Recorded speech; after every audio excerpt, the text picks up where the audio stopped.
Un cordial saludo a todos los maestros y maestras de las instituciones y centros educativos rurales del municipio de Montelíbano.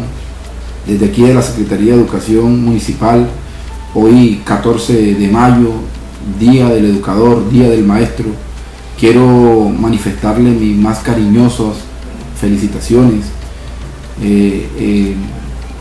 Como maestro sé la dura tarea que nos encomienda la sociedad, los retos, pero también sé la calidad de maestro que tenemos y confío en que somos capaces de llevarla a cabo felizmente.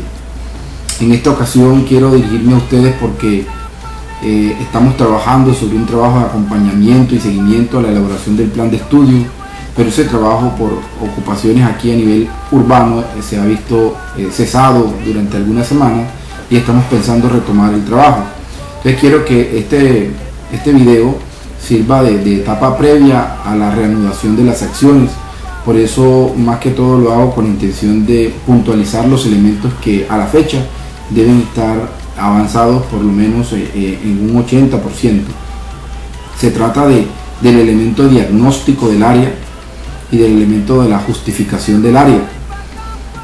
Quiero retomar señalando que para la elaboración de ese diagnóstico, que se ha insistido tanto en que sea un elemento muy breve, escrito en palabras muy sencillas, de tal manera que un padre de familia, un estudiante o cualquier docente que visite la institución pueda conocer a grandes rasgos las características del área.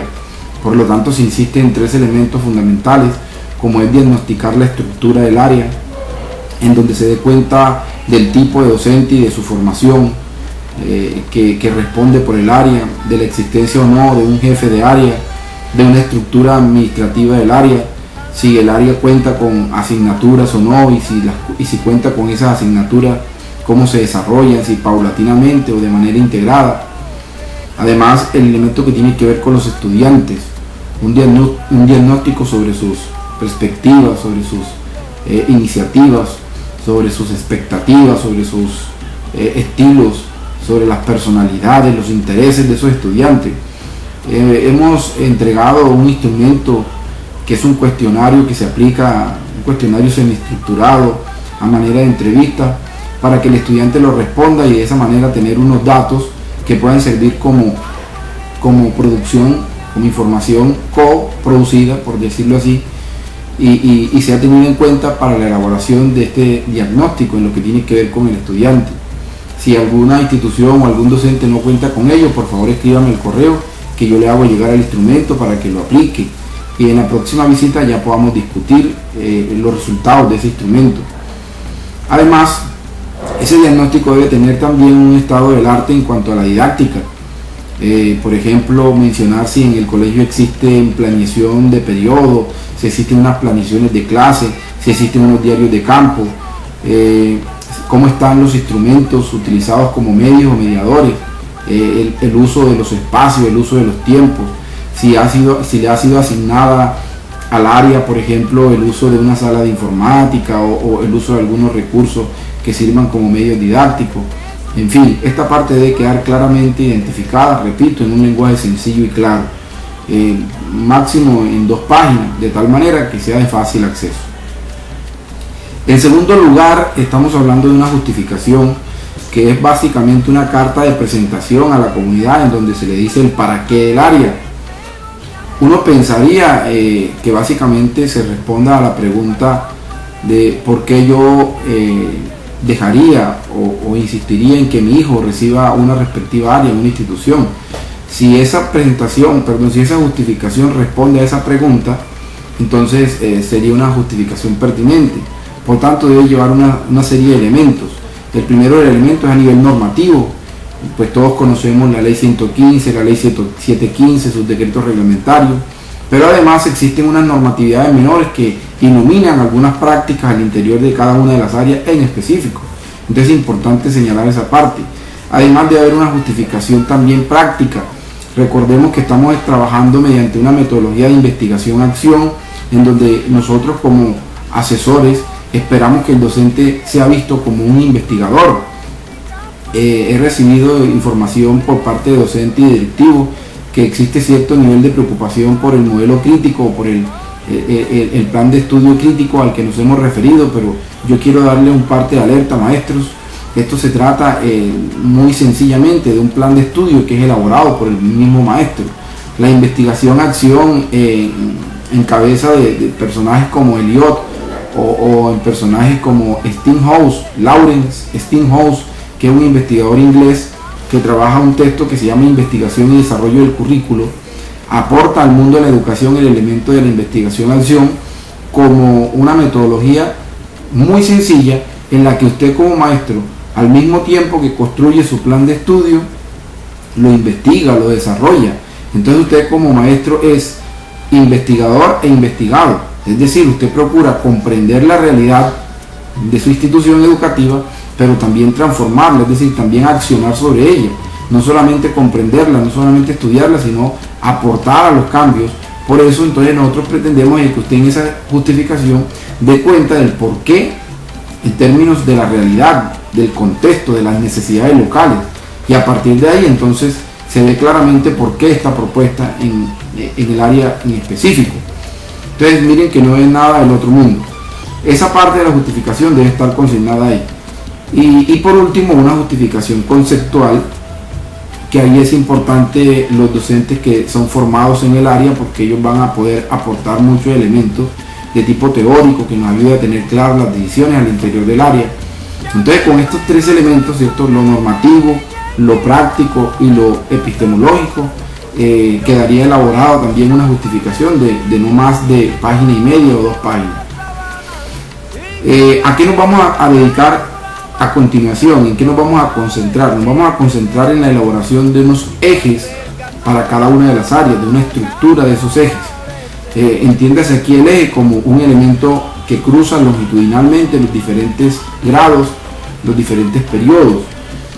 Sabemos que hay la posibilidad de que en un mismo periodo se trabajen 2 ejes de manera simultánea.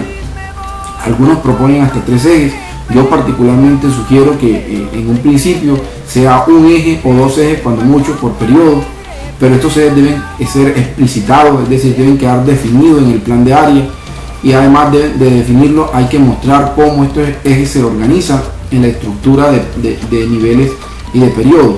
Entonces yo enseguida les voy a mostrar en Excel una plantilla que puede ayudarles a organizar estos ejes.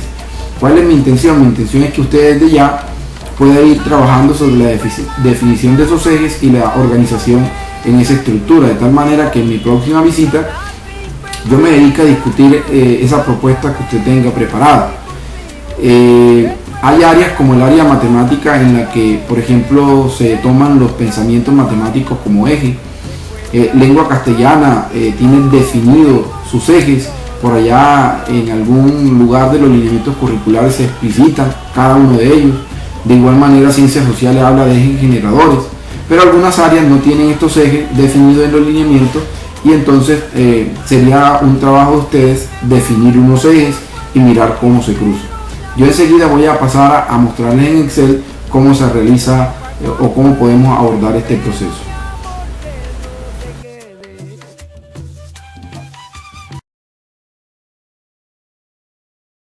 Bueno, como podrán apreciar, estamos frente a una plantilla de Excel. Este es un ejemplo del trabajo que vienen realizando los maestros del área de ciencias sociales en otras de las instituciones donde estamos trabajando. Aquí apenas está iniciándose el ejercicio. Es una muestra. Como ustedes pueden ver, se han identificado 3 de los ejes de ciencias sociales, de los ejes generadores.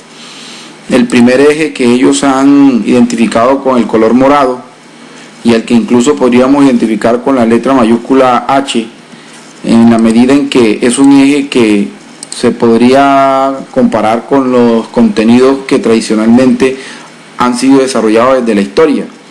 El eje se llama la defensa de la condición humana y el respeto por la diversidad.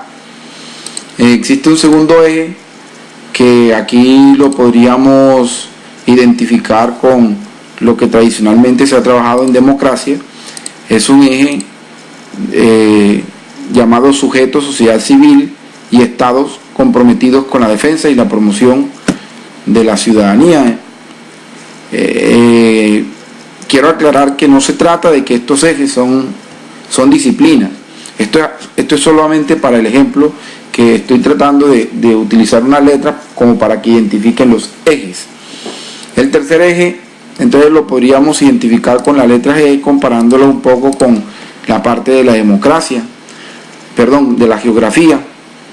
Mujeres y hombres como guardianes y beneficiarios de la madre tierra. Entonces, acá en la estructura ustedes ven que los maestros han diseñado una grilla que va desde el grado primero, segundo, tercero hasta el grado 11. Y otra a nivel horizontal que va primer periodo, segundo periodo, tercer periodo, cuarto periodo. Nótese que en el cruce, en el cuadrante que está conformado por el primer grado y el primer periodo, existen una serie de columnas. Hay 5 columnas. Aquí pueden verlo ustedes que la estoy marcando, 5 columnas. Y esas columnas se han elaborado intencionalmente, pensando en que el periodo tiene 10 semanas, de tal forma que cada una de esas columnas represente un par de semanas.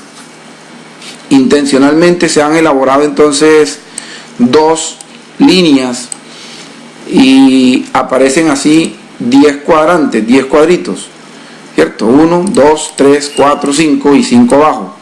De tal manera que cada cuadrito de esto identifique posiblemente una semana. No quiero que entiendan esto de manera literal, porque todo obedece a acuerdos, a criterios que se establezcan institucionalmente, en la medida en que la idea no es que cada semana haya un eje. Recuerden que podemos tomar 2, 3 semanas y combinar 2 ejes o 3 ejes. Yo sugiero que sean máximo 2, pero la posibilidad está abierta. Entonces vamos a hacer el ejercicio. Por ejemplo, un docente podría tomar esta letra D, es decir, este color azul, y hacer lo siguiente: definir todo este periodo, el primer periodo,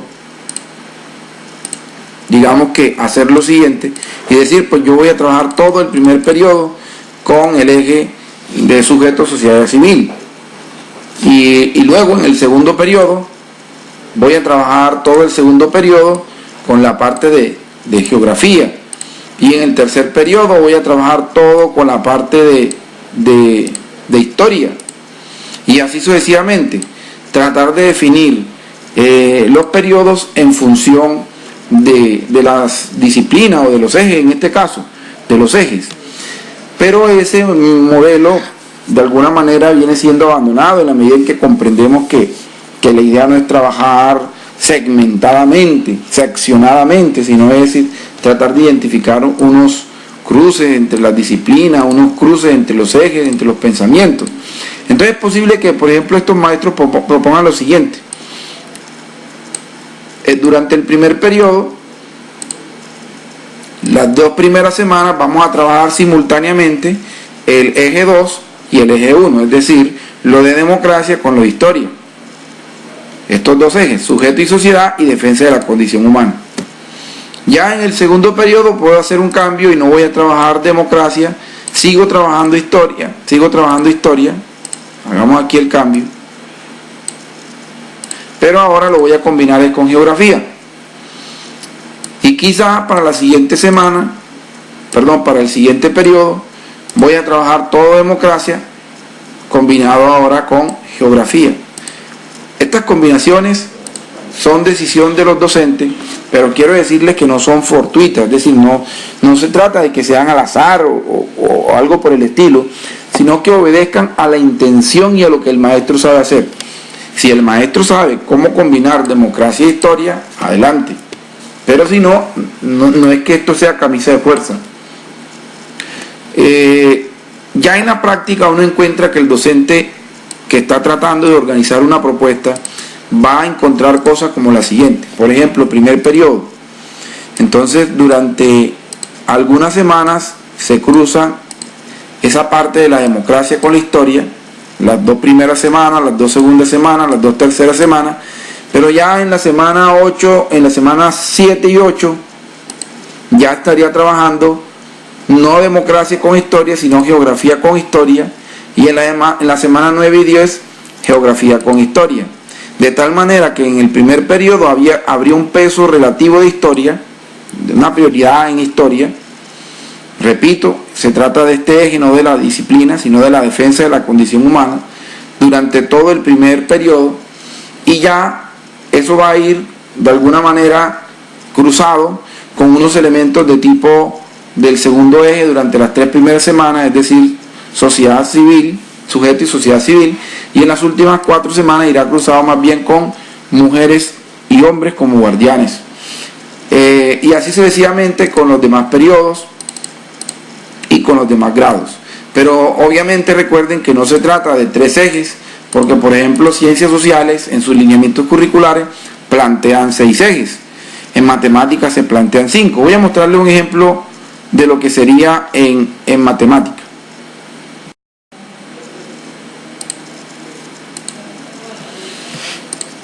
Como puede observarse, en matemática se ha hecho una organización parecida. Obviamente aquí los ejes son pensamiento numérico, geométrico, pensamiento métrico, pensamiento variacional y pensamiento aleatorio. Está aquí por lo menos organizado el primero y segundo, el grado primero y el grado segundo, y los 4 periodos. Entonces miren que según estos maestros, el grado primero está cruzado longitudinalmente en todos sus 4 periodos por el pensamiento numétrico. Estos maestros están pensando que ese eje debe estar presente en los 4 periodos, mientras que el eje de geometría, o sea, del pensamiento geométrico, estará presente durante los 2 primeros, trabajado de manera simultánea con el pensamiento numérico. Ya en el tercer periodo ellos proponen trabajar pensamiento numérico, pero cruzado con pensamiento métrico, y para el 4º periodo trabajar pensamiento numérico cruzado con el pensamiento aleatorio. Fíjense que el pensamiento numérico que arrancó aquí en el primer periodo de primero, en realidad no va a finalizar en 4º periodo de primero, porque continuará en grado segundo. O sea que ellos están pensando que el pensamiento numérico debe ser continuo durante mínimo 6 periodos, 4 en el grado primero, 2 en el grado segundo, y ahí se hace una pausa. Durante esos 2 periodos en grado segundo va a ir combinado con el pensamiento métrico. Ya para el tercer periodo en segundo va a haber un cambio, vamos a trabajar pensamiento aleatorio, pero continúa el pensamiento numérico, solo que con menor importancia. Miren que el arreglo que ellos están haciendo es que en el primer renglón van a colocar el pensamiento que va a tener prioridad. Entonces, interpretando lo que he dicho hasta el momento, el pensamiento numérico arrancaría desde el primer periodo de primero y va fuerte hasta el segundo periodo de segundo, pero continúa en el tercer periodo de segundo, solo que ya con menor énfasis. Ya para el 4º periodo del grado segundo, los maestros están proponiendo trabajar pensamiento geométrico, priorizando, pero trabajándolo simultáneamente con pensamiento métrico. Este trabajo lo van a hacer ellos con cada uno de los grados hasta grado 11, y eso es básicamente lo que nosotros vamos a tener como el tercer elemento del plan de estudio, y a partir de ahí, ya con el trabajo de las competencias, debemos pasar a la elaboración de los planes por periodo. De esta manera, en la propuesta de estructura del plan de estudio que estamos trabajando, necesitamos dejar cerrado los procesos frente a las diferentes etapas que en este momento nos comprometen. Entonces hay un primer capítulo que tenía que ver con el tema de la presentación o diagnóstico. Ese capítulo necesitamos dejarlo cerrado, como quiera que en todas las instituciones y centros educativos se ha venido avanzando en un trabajo en materia de este elemento en cada uno de los planes de área. Las áreas que aún no lo hayan terminado, creemos que con los elementos indicativos que se han estado estableciendo se puede darle continuidad, y que en el corto tiempo cada docente o cada equipo de docentes pueda ir cerrando esa parte. De esa manera, esto va a ser uno de los elementos que ya estarían culminados en este trabajo, y asimismo con la justificación, que también ha sido uno de los elementos en los que hemos venido avanzando. Repito, en caso de que aún no se hayan terminado con los elementos indicativos que se han estado entregando, cada uno de los equipos de docentes puede estar cerrando este trabajo en el menor tiempo posible. También vamos a proponer lo mismo con los ejes, que va a ser el elemento sobre el cual vamos a trabajar de manera inmediata. De esa manera ya nos quedaría pendiente el avance frente a los estándares por competencia. Lo mismo el tema de las competencias, donde hay que redefinir o definir las competencias para entonces sí pasar al trabajo grueso, que es la elaboración de los planes por periodo, de lo que se llama planeación por periodo. Entonces, mis estimados docentes, este era básicamente el mensaje. Esperamos que en el menor tiempo posible podamos estar visitando su sede y corroborando que se haya realizado el respectivo avance y señalando los elementos indicativos para avanzar en los siguientes compromisos. Muchas gracias por la atención prestada.